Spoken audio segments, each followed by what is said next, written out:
After that easy start, this is a little bit more difficult. The first part is easy, but in the last part of this exercise, you have to play 2 chords with 4 notes. This means you have to press 4 keys with your fingers simultaneously, and they still has to sound as one note. If somehow the fingering I suggested is not comfortable for your hands, try to use another fingering that feels more natural for your hands. The fingering I suggest during this course and all the other courses is the fingering I use. Feel free to change them if it makes your hands and fingers play more relaxed.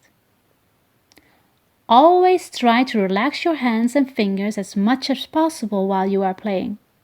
And follow as much as possible the natural movements and postures of your hands. Now you are ready to practice exercise 30B at 30 BPM. I get back to you after you did exercise 30B at 90 BPM. Until then, enjoy practicing.